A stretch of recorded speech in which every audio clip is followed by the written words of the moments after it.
Welcome to Mentoring Moments. Mentoring Moments is a sub-series of the E-commerce Edge podcast. It is composed of clips taken from Jason's one-to-one and group mentorship sessions. Hello, everybody, and welcome to another episode of the E-commerce Edge podcast with me, Jason Greenwood, your host. It is my absolute pleasure to welcome our incredible next guest, Mr. Sean Stone, and he is the director of Stone's Goods. Welcome to the podcast. Thank you so much for having me. My absolute pleasure. Now, before we get into Stone's Goods and what you do and how you do it and everything else, how did you come to be in this wonderful world of Amazon advertising, marketing, digital e-commerce, etc.? Going way back, you were a consultant as well. But what drew you into the e-commerce space that made you say, I really like this. I'm going to keep doing it? Yeah, I maybe have a bit of maybe it's common, maybe it's an uncommon story, but I basically had a full first career. I was working in sales for software companies. And back in the last job that I had, I worked for this company and I was hired as their first salesperson. There were 30 employees and I helped them scale up to 170 employees. Wow. Then they unceremoniously fired me. Wow. Which, yeah, even now it's, man, can't believe that happened. But it left me in a position where I could think to myself, like, okay, what do I really want from my life? I was 27 at the time, single, and I was thinking to myself, okay, what do I actually want to do with the rest of my life? Like, I've got a long career ahead of me. And I decided, even though I was doing well at that company, I was pretty miserable when it came to actually being able to work from anywhere. And this is back in 2017. So there weren't exactly a lot of remote jobs flying around back then. So I thought, you know what, come hell or high water, I am going to learn how to sell products on the internet. And that's how I got into selling products on Amazon. Because when I looked at the stats back then, about e-commerce was not that big of a market, but it was a growing portion of retail. And then when you looked at the actual e-commerce market as a sliver of retail, you'd see that Amazon was 50% of all the transactions. And so I thought to myself, okay, I might as well go where the biggest game in town is and see if I can make it there. And so that's how I got into e-commerce. Wow. And what's interesting is Stone's Goods almost sounds like a retail e-commerce site. Sounds like you're selling stuff. Obviously, it's a play on your name. That's not what you do. You're not a retailer. You now help other brands achieve success on Amazon like you did based on your experience and your learnings. What caused you to decide to make that pivot instead of saying, hey, I'm going to continue selling stuff on the internet. I'm going to help others do the same and form a services company? It was really just born out of the fact that I was very naturally good at the ads, not to toot my own horn, but it just made sense to me, especially coming from a sales background. I felt like I just understood the way that the Amazon advertising ecosystem worked.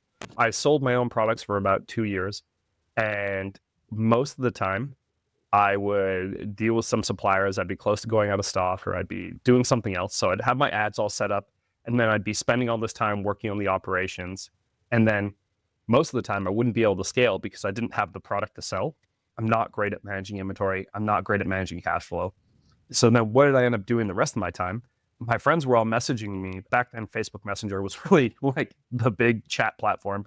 People were always messaging me on Facebook saying, hey, how do I fix my ads? What do I do for my ads? What about this?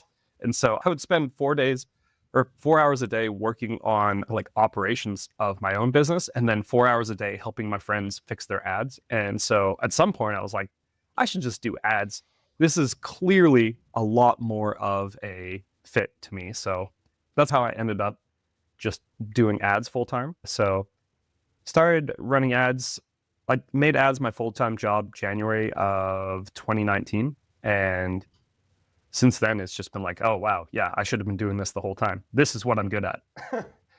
Wow. That's amazing. It takes a lot of introspection, takes a lot of fortitude, intestinal fortitude, and it takes a lot of honesty and a lot of killing the ego to say, I'm not good at these 53 other things, but the one thing I'm really good at is ads, Amazon ads. And I kudos to you for being willing to admit where you're strong and admit where you're weak and say, look, I'm going to double down on the stuff I'm good at. And it also just happens to be something I enjoy, which is the kind of happy marriage of stuff you're good at, stuff you enjoy, and stuff you can make money at. Look, that's the place of Kaizen, right? Where you feel like, okay, there's this perfect overlap where I can actually make money doing something I love and that actually is a need in the market. So what a perfect intro into how you got into this space. Now let's go move a little bit higher level for a moment here. Amazon ads, the ad platform, now the number 3 ad platform in the United States after Meta and Google, growing super, super rapidly. It's just yet another Amazon multi-billion-dollar business. It is, for all intents and purposes, I don't sell on Amazon, but from what I hear from friends and other people I've had on the podcast that sell on Amazon, it's almost a must-have now, Amazon advertising.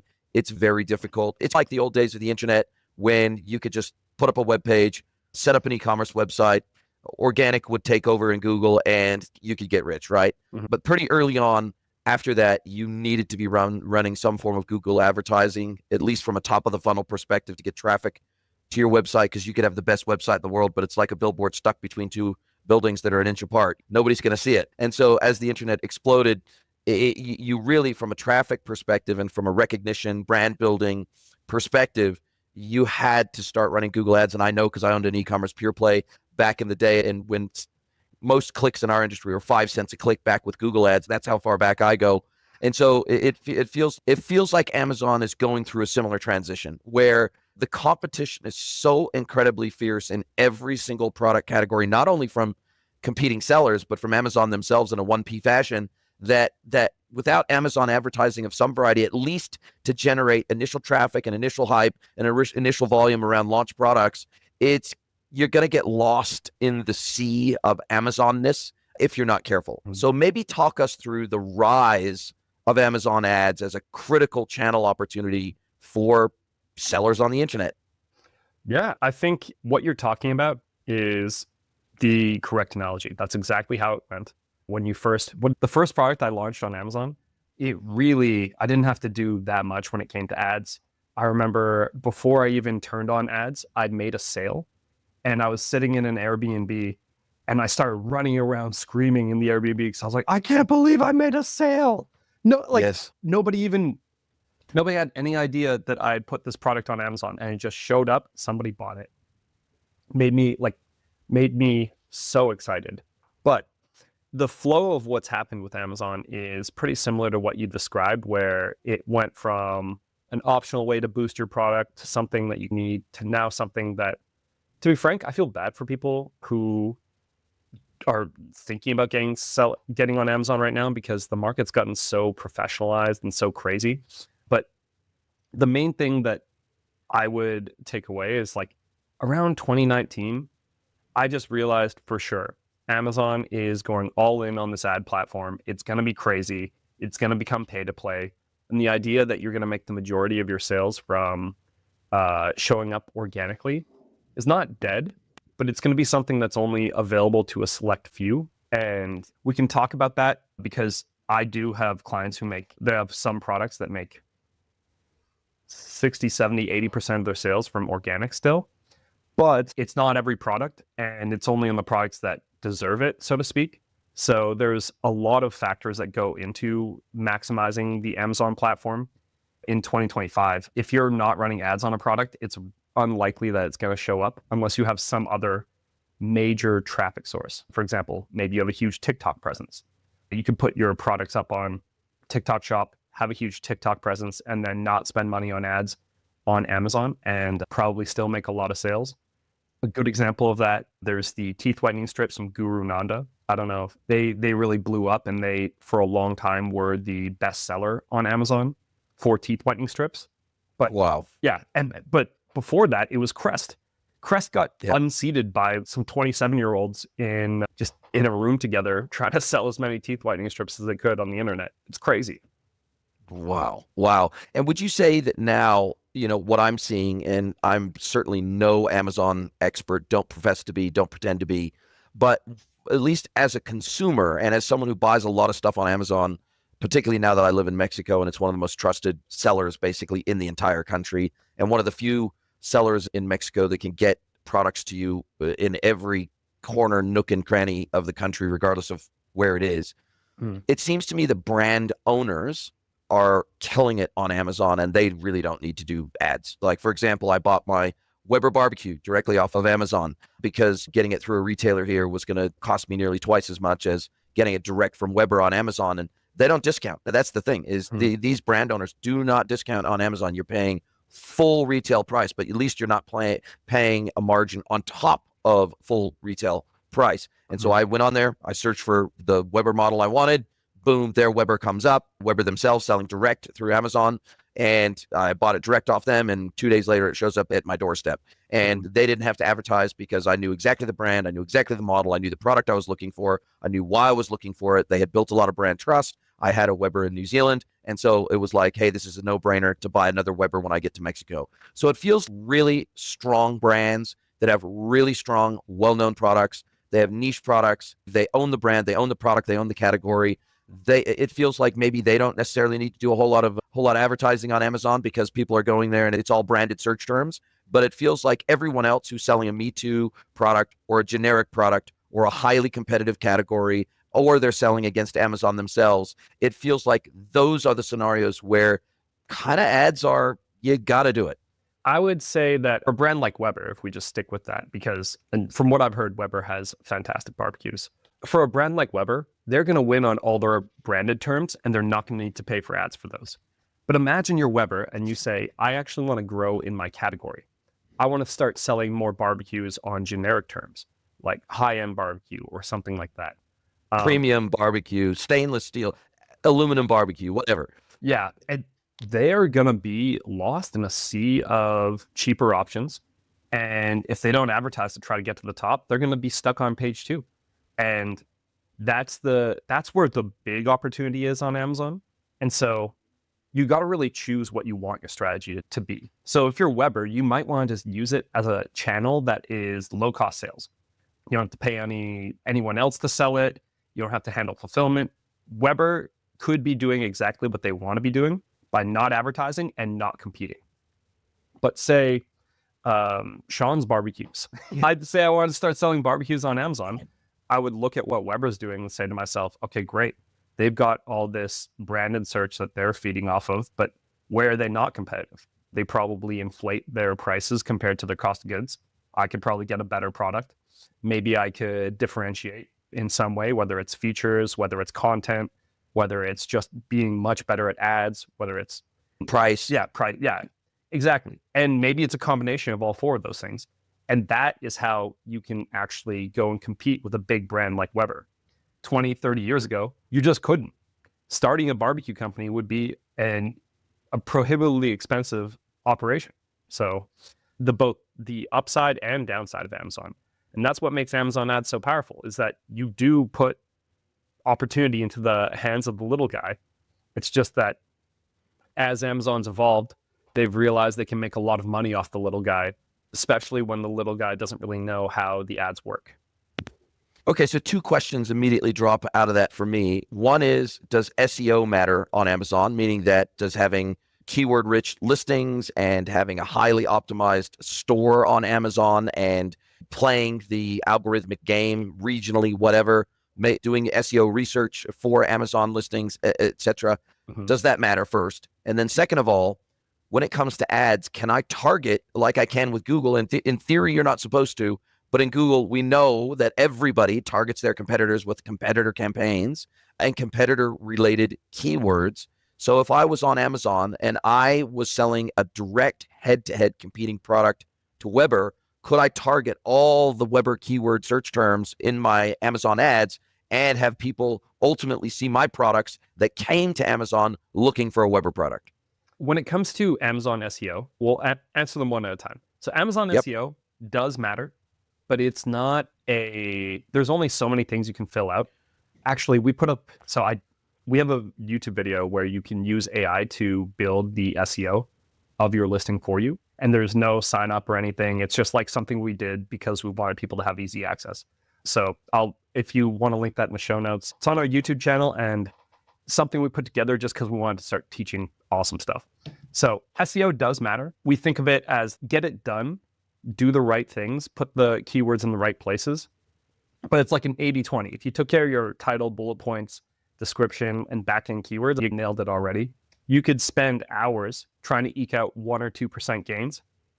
But to me, I think that the real gains are more in the optimum of your advertising, your offer, your promotions, your inventory, and your PPC strategy on how much you can or cannot rank this product.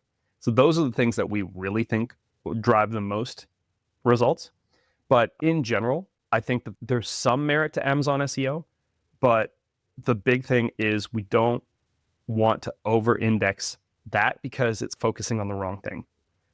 Now, when it comes to the storefront, a lot of brands really don't like it when I say this to them, but when you consider the amount of traffic your storefront's going to get compared to what everyone else, or compared to your listings or anything else on Amazon, it's really very little. So I personally am not a big fan of doing too much on the storefront because it just doesn't really matter. It doesn't drive a lot of conversion. Some brands want it because they want it to be a place where shoppers can come and really experience the brand. My counterpoint to that is always like, how many? How many people are actually going to find this thing? Because it's not obvious. Amazon hasn't found a way to make it obvious. And you can send traffic to it. Like you can run ads that go specifically to your storefront. A lower converting experience than if you were to send them to your product detail page.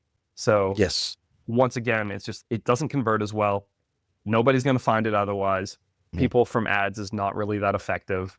It doesn't seem like the juice is not worth the squeeze, and Amazon never really figured out a way to make it worthwhile. Yeah. So I would say Amazon SEO matters, but don't spend too much time on it because there are other more important activities. And then when it comes to storefronts, make it look nice. Don't spend too much time on it because there are other better opportunities. So Wow. but before I jump to the second question, does that make sense? Totally makes sense. I guess the only area where I think of investing a little bit more time and money or energy into a storefront makes sense is I was looking for a very high-end set of kitchen knives when we moved here to Mexico. And I was looking at Delfor. I was looking at a couple of other high-end brands, looking to spend circa $1,000 on a nice knife block with a decent set of knives that are going to last me probably until I'm dead.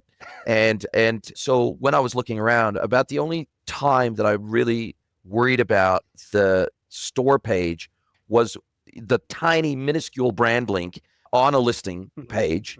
And I'd click on the brand link just so that I made sure, not so much so that I could see what other things they sold, but just to make sure that the product that I was buying, that there wasn't a better option in their range that I wasn't aware of, that they didn't sell a product that I didn't even know existed that might suit me better. Then I would maybe go to their store page. I would filter by the product type, like knife block or whatever it might be, and I could see all of their offerings within that group of products that I was looking to buy to make sure I was getting the one that was the best deal and the best fit and the best opportunity for me with that brand. That's about the only time that I can see making sure your storefront is well organized, that it's well branded, that it's very clear I'm buying off the brand, not off of a reseller of the brand, making sure that all that stuff is really clear. Like you said, maybe there's a bit of a box ticking exercise. Maybe there's 5 or 10 things you got to get right to make sure that if people go to that page like I did, that it at least makes sense to navigate.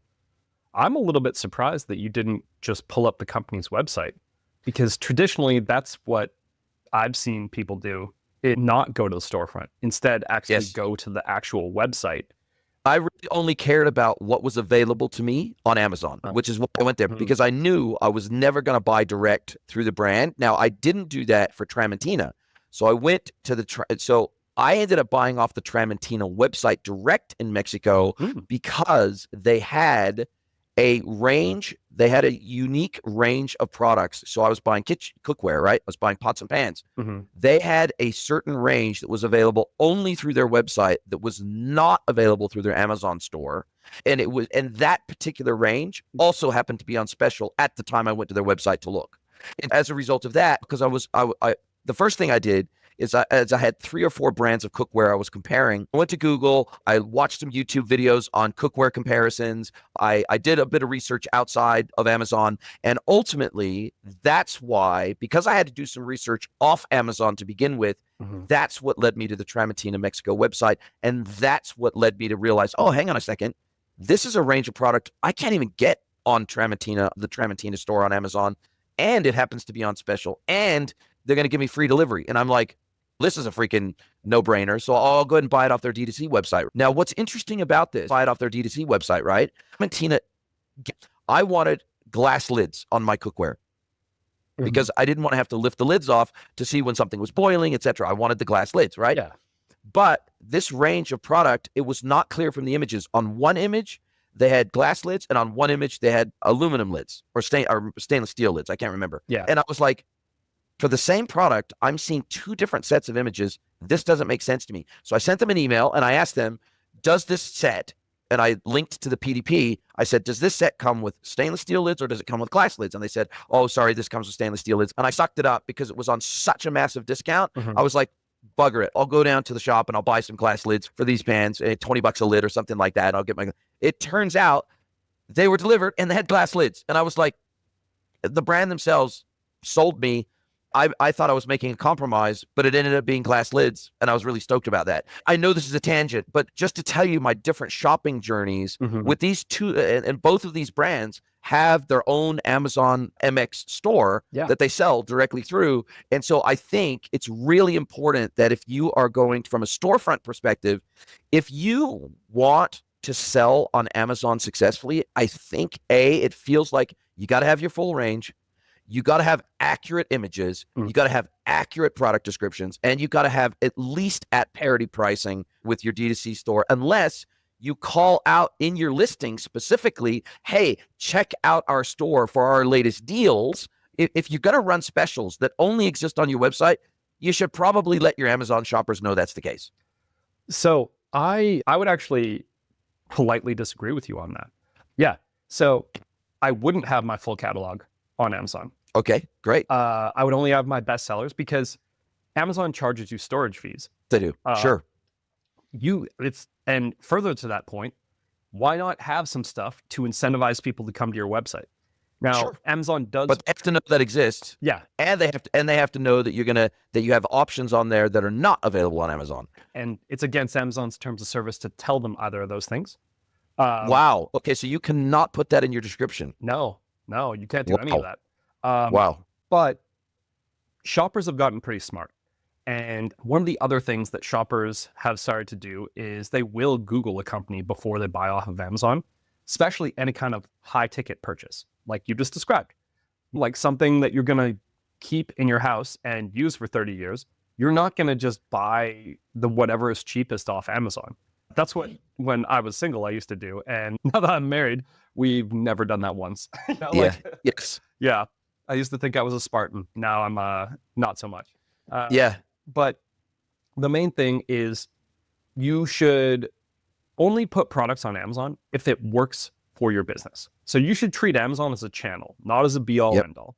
And that's the way that we try to recommend things to our clients is don't go crazy on Amazon trying to put everything up there, try to sell every product you have, because Amazon can screw things up so easily.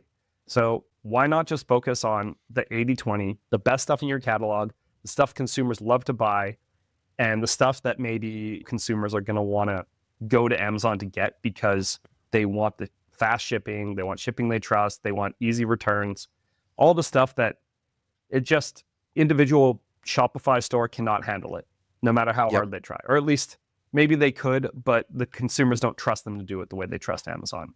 So the way that I would treat Amazon is a channel where you only have your best products. You have all kinds of reasons for people to come check out the rest of your brand and the rest of your store. And when it comes to the more high end and the more high ticket your purchases, the more a store does matter, like you've described. But most of the companies I work with are not selling things beyond $150. And so beyond $150 is maybe where the storefront starts to matter. Beyond $150 is where your product strategy really starts to matter. So that's the way that I would think about these different things. I did want to get to your second question because it is really something that you can do on Amazon, but you can't do it the way you described. So competitor targeting and going after your competition. You can't put your competitors' brand names in your listing anywhere. That's used to get away with, and then Amazon rolled out an AI system that basically, if you strips it out or whatever. No, they take your listing down if they catch you. Wow. Yeah. But can you target them in keyword targeting? You can do keyword targeting, but it's, in my opinion, highly ineffective. Okay. What does work is something, so Amazon has a unique 10-digit code for every product. I think Yes. it's called an ASIN. ASIN or whatever it is. Yeah, ASIN. Yep. So you can find a competitor's ASIN, and then you can Yes. target that ASIN exactly. And Wow. so your ad will show up anywhere that ASIN shows up. It's Wow. playing man-to-man in basketball. I think March Madness just kicked off, Yes. where you are going as close as you possibly can to that person, or in this case, this competitor listing. And so in the Sean's Barbecues example, imagine I have a for-like model of the Weber barbecue, Yep. and I want to just steal as many of their sales as I can. I can Yes. target that Weber barbecue exactly, and with very high bids and high budgets to just show up everywhere they are. And every Wow. time that a shopper Wow. sees a Weber barbecue, they could think to themselves, huh, that looks just like that Weber barbecue, but Sean's is half the price. And that's the kind of very aggressive marketplace that Amazon's become, where Wow. if you really know what shoppers want, you can start to offer really aggressive discounts depending on what it is you're offering and what the competition has to offer. Wow. Okay. So it's target by ASIN, but I can't target them like Weber barbecue. I can't target that keyword if it's a branded keyword. I can't target that. You can target it, but it's just ineffective. So there's always edge cases. I have had Sure. competitor brand names work really well in the past, but these days, but traditionally the best time to target a competitor brand name is when they're not on Amazon. I had worked with a company in the past who sold high fiber cereal, and Yes. Magic Spoon wasn't on Amazon yet. And so Wow. we just ripped it on Magic Spoon. And Magic Spoon got on Amazon. I was like, oh, what a bummer. Yeah, because it was like a free for all prior to that. Yeah. And I guess in that scenario, if the name brand owner is not on Amazon, then people, if they search for that brand and your product comes up, they might assume, rightly or wrongly, that you are that product or that you are that brand or that you are an equivalent to that product or brand. And it puts you on their radar in a way that you may not have ever come on their radar any other way. Yeah. Hopefully you're doing a good job on Amazon and not pretending to be another brand. Yes. But a lot of the times what ends up happening is, and this happens a lot less frequently these days, but brands that just aren't on Amazon, what you end up doing is playing into the hands of your competitors. So somebody else who's not on Amazon, they will, or if I were a company and I knew that one of my big competitors in the market was not on Amazon, I would go crazy on their brand because I know that people are searching that on Amazon for sure. You can see that in the analytics. There are all kinds of keyword tools. You can find this out for free or by paying for a tool, but either way, you can find this out. And then once it's very easy to just target that competitor's name and just start stealing market share from them, because until they're on Amazon, they're basically just handing you sales because shoppers trust Amazon, sometimes to the point of not being willing to buy a brand and instead switching to a different brand because they just don't trust the shipping. They don't trust the returns. They don't want to put their credit card in the 1100th website. So that's the way that's a pretty fun strategy you can use. It's definitely a short-term play because eventually somebody realizes they need to get on Amazon, but it still happens in 2025. Or I guess if they have retail partners that are selling on Amazon of their product. And for example, I'm Bob's Barbecues down the road and I've got a retail store and I'm an authorized Weber seller, for example. And let's just say hypothetically, Weber didn't want to compete with their retailers on Amazon, but their retailers were quite happy to ship product out the back door, selling them on Amazon. And it wasn't prohibited by the brand owner because some brand owners prohibit it. Sometimes they say, look, you're not going to compete with us on marketplaces. We're going to sell direct on marketplaces. But in certain instances, that doesn't happen. And they say, look, we're going to let our retailers compete against each other on Amazon. And hey, look, we're going to have brand representation there via our retailers. And we don't need to sell direct on Amazon. So in some instances, I suppose those brand owners will say, look, we are represented on Amazon. We just don't sell direct. Yeah. These days, that is a lot less common because that can go wrong really quickly. So yes. Think about it like this. You're like, I'm Sean's Barbecues, you're Bob's Barbecues. We're both authorized Weber resellers. Yes. What if we both put products on Amazon and they're sitting there collecting storage fees? I'm going to be Yes. incentivized to drop my price. Got the price. And Yeah. then you're going to be like, hey, where'd my sales go? Oh, no, Sean stole the buy box. I'm going to cut my price to $1 below him. So it's like this really unfortunate Nasty situation. race to the bottom. Yeah, exactly. Where because you're losing money on storage fees every month, I've seen situations where people drop their price below even what they bought their product for just to liquidate the inventory. That's Yes. a really bad situation for everyone. And most of those brand owners have maps anyway. So they've got a minimum advertised price. And so you might not make any sales on Amazon if everybody's selling at map. Mm-hmm. Or what they might say is, look, I'm gonna buy, because everyone's selling at the same price. Mm-hmm. I don't really care which retailer I buy through, except for I may look at their shipping times, for example, listed on their PDP on Amazon, and I might pick the one that has stock closest to me or available the soonest. Or because sometimes what I see is the two competing retailers of a brand, one will be international, and it will, even if I'm getting shipping for free via Prime as an international shipment, they might say, hey, look, this is 2 weeks away, whereas I can have a domestic seller who has it available to me. The price is exactly the same, but ultimately, if I choose a domestic retailer of that product, then I can get it overnight, or I can get it 2 days later, or whatever it is through Amazon. So I think what you're saying is, if I'm reading between the lines here, there's a truckload of nuance involved in this. Yeah. I like the truckload. Yeah, there's a truckload of nuance, and there's a lot of things that can go wrong. Yeah. Generally speaking, I would not encourage brand owners to just give away their Amazon presence. The best thing to do is own it yourself. But if you don't want to own it yourself, there are actually companies that will, I think one of the big popular ones is Cartograph, maybe? I don't know. Basically, you sell the products to some kind of third party, and their entire job is to then sell the products on Amazon for you as the exclusive retailer, like the exclusive. Now, you end up just giving away your shirt when you enter into one of those agreements. And so I would highly recommend you really look at keeping all the products and selling them yourself on Amazon, because you make a much better margin, and the work that goes into it might be painful, but on the flip side of things, you own your brand presence, your margin, everything else. And the customer experience ultimately too. Exactly. Yeah, I've seen time and time again, companies go work with a distributor, an Amazon-centric distributor, and just lose money. Yeah, that's not to disparage anybody, but this is, I think I'm telling the truth here. I don't feel like I'm saying anything that is shocking. Self-serving. Yeah, self-serving. Look, this is just the truth. I've seen people do it. It's unfortunate, and it's the reality of how selling on Amazon works. Fair enough. Now, let's talk a little bit about AI. It is the buzzword of the century, I think, and everybody's talking about it. Almost every major, as I said, I'm not an Amazon expert, but I have had a number of technology vendors in the Amazon space, both from an organic SEO optimization perspective and from an ad management perspective on the podcast before, and it seems like a new one pops up every single day. They all seem to be AI driven. They all seem to be AI optimized. Okay, cool. We're going to optimize your ad spend. We're going to optimize your listings. We're going to optimize your keywords. We're going to optimize all these different things.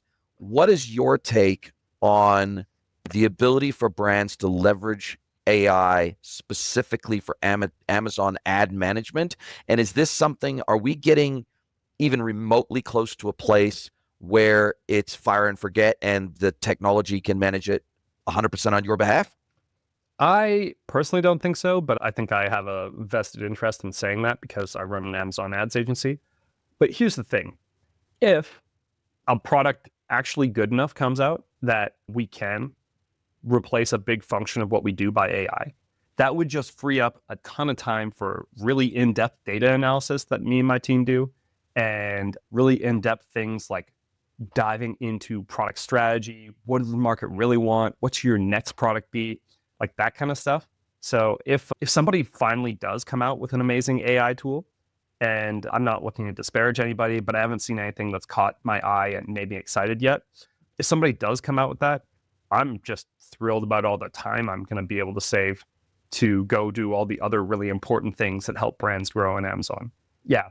Long story short, I think there is a lot of opportunities to use AI, but I don't think ad management is one of them, at least not yet. I'm saying that as somebody who would love to, because like I have a small team. We're more of a boutique agency, but if I were to look at what I would do if we got one of these amazing systems, I wouldn't fire anybody. I would just be like, oh my God, we have 10 new things we're able to do now. And so right now, what are we using AI for? It's more for really aggressive competitor analysis and SEO, like building Amazon listings really quickly. We took on a company, I don't know, 6 weeks ago, and they had 150 listings that were not optimized. And I think we're up to 120 of them being optimized by us now. And so it's just like, that would have been a year-long project if we didn't have AI. But now it's just something where I've got a team member who's, oh yeah, let me just optimize this listing too. I'll send them ones that I think we could do better on constantly. So for me, I look at AI as a huge opportunity if you are looking in the right places. So and trust me, I could talk your ears off about this. So I'm going to pause there and see which direction you want to go, because there's a lot of different things I could talk to you about. No, I think that's fair. But even in the space I play in with consultancy and everything else, there's been a lot of, if you go on Reddit, the number of threads on the about consultants and about the consulting industry. Oh, is AI the death of consultants? Are the MBBs of the world, are they going to go away? Are they going to disappear? No, I think the universal consensus, at least for now, eventually, maybe AI is going to replace all of us. I can't really say, but at least in the short to medium term, I have zero fear. I'm actually currently having, in my 4.5 years of business, this is the best year as a consultant that I have had since I started my company. There's more demand out there for my services now with the advent of AI than there has ever been. So I think that there is going to be a bifurcation in the market where at the low end of the market, AI takes over and owns that, and the relatively simplistic stuff that is really just a super enhanced Google search and a way to organize data from the internet in a way that's much more meaningful to the searcher. I've redirected all my Google searches now through my browser, go directly to ChatGPT now because I have a ChatGPT plugin, and it's a great tool. I think it's amazing for what it can do and the way that it can aggregate information from across the internet and summarize it in a super meaningful way. Super cool. Super cool. But this AI doesn't have the 25 years of experience stored in it, because I've never shared that. 25 years of knowledge isn't sitting in ChatGPT. Mm-hmm. And so those types of engagements I think are still valuable. And I think what you're saying aligns with that, in the sense that there is so much nuance in the stuff that we do, and so much of it is based on direct, firsthand personal experience that we then extend to our clients in the form of value, and we contextualize that for them and their specific situation. I think AI is a long way away from being able to easily contextualize that corpus of work and distill it down into something that is a sentence or two meaningful to that specific audience. And frankly, AI can't do stream of thought conversation like this either yet. And eventually, maybe our AI agents will be having this conversation, but I think we're a ways away from being able to have that be the reality. So where do you think, if we were to look out 6, 12, 18 months, what do you think? Let me back up. So I have a client right now who, I don't know if you've heard this story, and I'm sure you, because you're at the coalface every single day. So Amazon just recently had a 1P purge. So they ditched something like 20, there's estimates ranging from 25 to 50% of their 1P relationships they threw in the bin, right?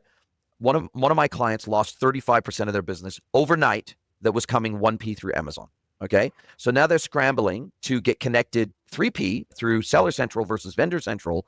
They're scrambling to get connected on a 1P basis so they can sell direct through Amazon on a third-party basis. Plus, they're looking at establishing relationships. So they're a manufacturer, and they are looking at establishing really rapidly marketplace relationships with some of the major marketplace players in their vertical, right? Or master distributors in their vertical that they didn't have relationships with previously, to try to plug that 35% revenue gap hole. So first of all, what are your thoughts on them purging 1P, why they did it? What is their game plan behind that? And then secondarily, do you think that Amazon is going to try to bring more native AI tooling into their platform to help people like you and individual sellers on the platform so that they don't necessarily need as many third-party tools to help them perform well on Amazon. Yeah, Purge to me, to be frank, am surprised that the sellers didn't do it themselves because it was for them. Now, on the flip side, it probably wasn't making Amazon that much money, which is why they also purged it. But it was like a lose situation, and Amazon was just the one who was brave enough to pull the trigger. I say that, and I also feel very bad for anyone who was caught in the crossfire there. I'm sorry. And they got no warning. That was the worst thing. So, like literally from one day to the next, my client, they didn't even get notified by Amazon that this was going to happen. They got no heads up. All of a sudden, just their Amazon sales stopped from one day to the next. No Amazon sales. And they thought, did we break a rule? Did we do something wrong? Did we supply the wrong product data to Amazon? They were scrambling to figure out what the hell they had done wrong to get their listings taken down on Amazon. And it was just no. And they reached out to their account manager and it took a week to get back to them. And I just think Amazon handled it atrociously for people that they had a 5+ year relationship on a 1P basis with. To just cut it off with no warning, it is shocking, frankly, to me, to give them no chance to plan and say, hey, look, in 3 months, we're going to stop selling your products 1P. Get yourself ready to start selling 3P instead if you want to. And I just think Amazon handled it really badly, and it actually leaves egg on their face. No, I agree. But you think this is the first time that Amazon screwed over people selling on their platform? That is like that's the name of their game, buddy. Their modus operandi in many respects. Yeah. So that's, and not to be callous or anything, that's just what somebody says, oh, Amazon screwed me over, you're not going to believe it. I'm like, I already believe it. You don't even need to tell me what happened. Like, it does. Yeah, Amazon doesn't care about the little guy, and that's okay. We're gonna treat them with the respect they treat us, which is at a distance. Arm's length. Yeah, arm's length. Let's just focus on making this a win-win relationship where we don't trust each other. That's the way that I would encourage anyone listening to this to think about Amazon in general, because to be frank, that's how it goes. And if any of your listeners did get caught in the crossfire, like, this is not a sales pitch. I will help you for free to just give you a plan of what to do next, because that is so horrendous. I feel really bad for your client. That is 35% of your business. I wouldn't be able to go to sleep at night. That is that is horrible. So I'm making fun of the situation, but at the same time, that is the reality of dealing with Amazon. They are a company that can be highly profitable for your business, but you shouldn't give too much trust to. And if you're totally reliant on them for your business's survival, that's probably a dangerous place to be. Very dangerous. So definitely get safe. Make sure that you have options, all your eggs in one basket. And Amazon will continue to be there because shoppers still love fast shipping. They can trust with easy returns. That's not going away anytime soon. TalkShop has been trying to make a dent, but nobody trusts the shipping. So you're only buying products where you're like, I don't care if it shows up a week from now. Shopify websites, individual websites still do well, but it can be a crapshoot. It can be a long slog, all that kind of stuff. So when I look at the e-commerce marketplace in general, Amazon still has a vice grip on everything that's happening on the internet when it comes to e-commerce. And I would encourage anyone who wants to get part of those sales to just do so cautiously, because there's a lot of different traps that you can fall into that make Jeff rich, not you. That's not to be scary. There's also a lot of opportunity. Yes. But tread carefully.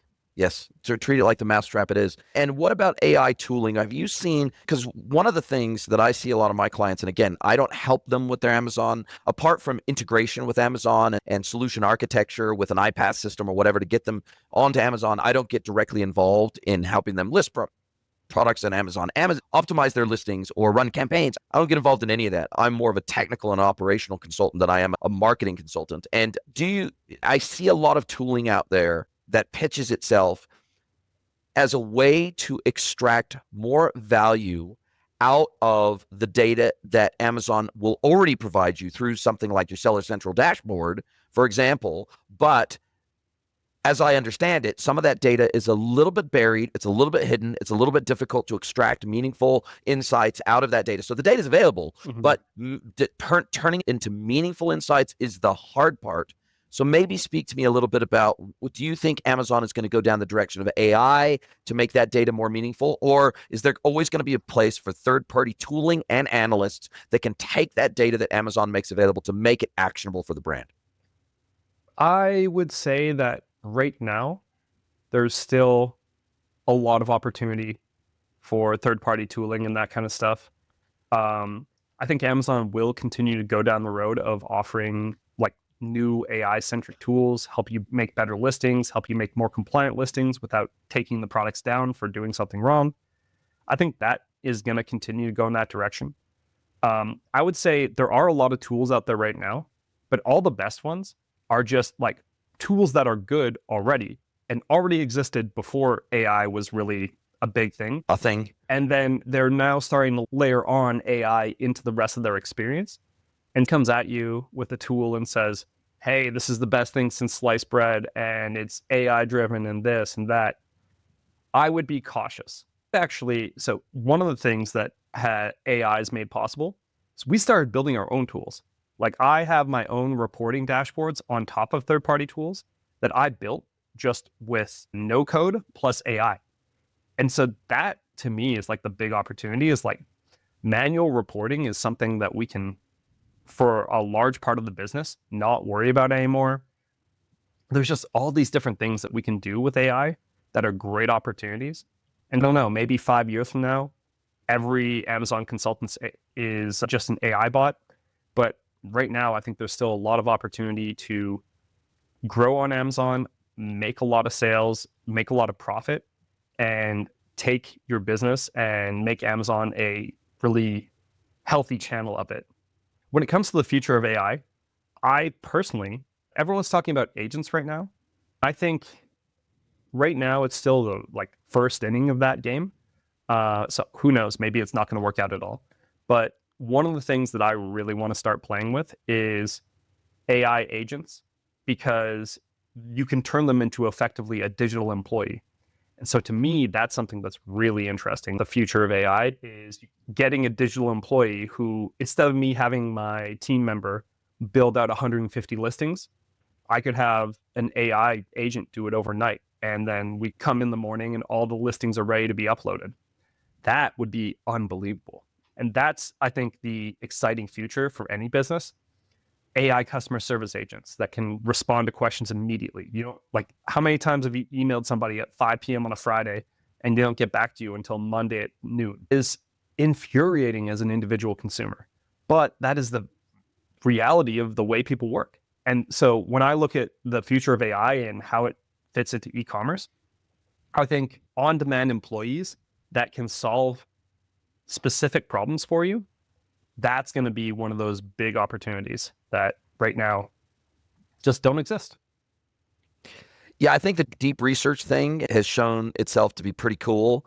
I think obviously ChatGPT coming out with their, what is it, their analyst, $20,000 a year or whatever it is, or is it 20,000 a month or 20,000 a year? I can't remember, but anyways, I think it's $20,000 a year for an AI analyst level, a PhD analyst level researcher. But it's going to be interesting to see how this continues to evolve, because I think the nominal cost of a lot of this AI stuff that we see today, and especially when it comes to agentic AI, I think a lot of it is going to be ultimately zero cost for the consumer, but for the businesses that want to deploy it, then that's where the cost is going to be born, right? And it's going to be amortized across all their customer interactions. And so whether that takes the form of my agentic AI from ChatGPT, for example, and I tell it, go out and find all these deals, find these products, and actually buy them for me, and I load my credit card details into ChatGPT, and it actually executes the transaction on my behalf with my authorization, or whether it looks more like, okay, each individual D2C website, for example, has its own agentic AI that remembers me when I come back to the thing. It's effectively a concierge that has a conversation with me every single kind of time I come to the website.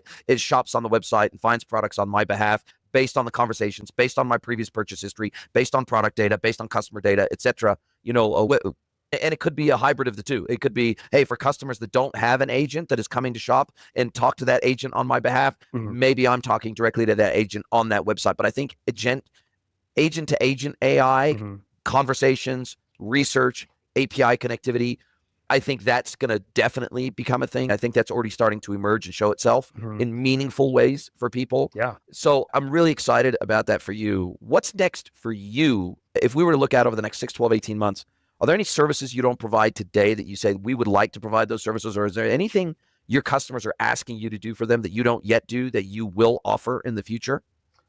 So there's not a lot our customers ask us to do that we won't do because we play in a very specific box. If it's Amazon, we try to provide all of that for you. What we don't currently offer is photography services, video services, video creation. Those are 3 areas where I'm constantly staring at AI, trying to figure out which tool is going to be the one, who's going to be the one who makes it actually possible. And I've heard whisperings of arcads.ai is going to be the tool where you can basically put a product image in there and then you can make a product video that is so good that you can't even tell. But wow, it's on the back burner. It's like a Q3 project where I'm looking at that and thinking to myself, which of these tools is going to be the one? Because we already have our first AI Instagram influencer. So interesting. My question is, who's going to be the first AI TikTok influencer?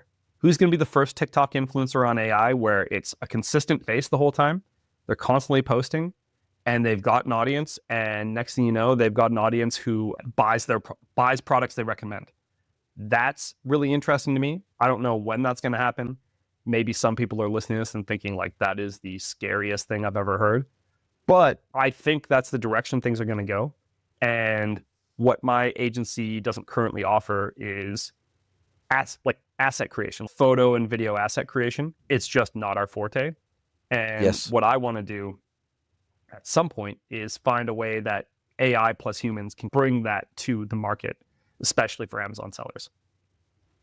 I love it. I love it. We could probably have a whole nother episode about GEO and optimizing like you would for SEO, but optimizing for all these generative AI platforms, generative engine optimization. Yeah, I think this is going to be super interesting. I'm thankful that I started creating content at scale 10 years ago, because now for everything around my vertical, my services, and me and my personal brand, I turn up in ChatGPT and all the major generative AI search engines. Whereas if I didn't have that depth and breadth across the internet and representation across the internet, I'm not sure that I would, because from an authority perspective, it seems like these generative AI agents, they do look at depth, they do look at breadth. They are looking at the sum total of your authority across many different channels, including Reddit, including all these different channels. And as a result of that, it feels like the more your name is mentioned in a variety of contexts around your area of expertise, it feels like that matters. And it feels like people that are just starting out today to do that, it's going to be a harder battle for them, right? Because it takes time. It's time on the internet too, because for you to get into all the nooks and crannies on the internet that you need to get into as a personal brand, it just takes time. It took time to get to 33,000 followers on LinkedIn. It took time to put out 5,000 posts on LinkedIn. It took time to get to hundreds of posts on Reddit. It took time to get to 500 episodes of the podcast. You can't, no matter how hard you try, it just takes time to get out into the nooks and crannies of the internet. I think this whole AI conversation is super interesting. We've taken it in a million different directions, but let's save that for our next episode. I'll drop a link to your website and everything in the show notes. But other than that, how do you like people to get a hold of you? If people want to talk all things Amazon advertising, and they want to learn more about all the things we've been talking about today, what's the best way to get a hold of you? Yeah, so we have a YouTube channel now. Just launched it. Stone's Goods Tutorials. We're trying to provide a ton of value. There's a lot of AI content on there. So don't talk to me ever if you don't want to. But I'm trying to give back to the community that served me so much. And then the other place you can find me is stonesgoods.com. You can contact me there. You can also contact me on LinkedIn. I'm Sean Stone, Amazon. Pretty easy to find. Unfortunately, Oliver Stone, the director, named his son Sean Stone. So Oh no, he's done a bunch of stuff. So I'm really stuck. you're up against it. Yeah, I'm really up against it for the next little while. Love it. Listen, now, thank you so much for your time. It's been a fascinating conversation about a topic that I'm definitely not an expert in. Really appreciate you sharing your knowledge and expertise with me and my audience today. Now, as we do come down to the end of our time together, this is where I get to flip the script. I get to turn the microphone over to you. I get to let you ask me one question, any question you like. It could be personal or professional. So, Mr. Sean Stone from Stone's Goods, what is your question for me today? What are you most excited about? In the industry or personally? You can answer whatever. What are you most excited about right now, this morning? I am most excited about the volume of business travel I'm going to be doing this year for conferences, for events, for trade shows, because during COVID, we were in New Zealand and we didn't do any traveling for over 3 years. And prior to COVID, I was almost a little bit tired of travel. I was like, man, okay, conferences, they're like a must do and you got to do them and all that sort of stuff. And it's like you saw the same people over and over again at the same conferences over and over again. And it became a little bit routine. Mm-hmm. But I think what I learned during COVID was I really need that as someone who's a really outgoing personality and who really, I get energy from being around other people. For introverts, sometimes it can be a little bit of an energy drain, but I actually get energy from being around other people. And so for me, I realized throughout COVID, man, I cannot wait until the world opens back up again, until conferences become a thing again that we want to travel to, that we want to be in each other's company, that we want to be having these offline conversations and building these offline relationships that maybe I'd only ever built online with people, say, for example, in North America. It's like, cool, can't wait to get back to North America so I can go to these conferences, I can meet these people in person, we can sit down, we can have a drink, we can have some food, we can break bread. So for me, like, I've got several months worth of travel booked for this year. I'm going to be in Europe for all of May. We're going to be at B2B Online in Chicago at the end of April. We're going to Shop Talk next week. I'm going to be in Arizona for a big conference. I'm going to be in Melbourne for a big conference. So I'm just really excited about getting into, and at Shop Talk, which I wouldn't normally go to because it's retail focused, but there's some B2B stuff that I'm going to be involved in there. And there's over 30 people coming from the ANZ region that are like friends that I know, and I haven't been in person with them in over 3 years since I've moved to Mexico, and they're all coming up for Shop Talk, and we're all going to get together, and we've got a WhatsApp group that we're planning things in and chatting with each other. And I just couldn't be more excited for getting into groups of my peers in person again for events. That's what I'm most excited about this year right now. That's so awesome, man. I'm so happy for you. Yeah, the not being able to travel for 3 years, I'm sure that was really stressful and really upsetting. Yeah. But yeah, that's great. Honestly, I hope you have the best time. If you'd like to get mentored by Jason for free, head over to greenwoodconsulting.net, scroll to the bottom of the page, and click Get Mentored by Jason.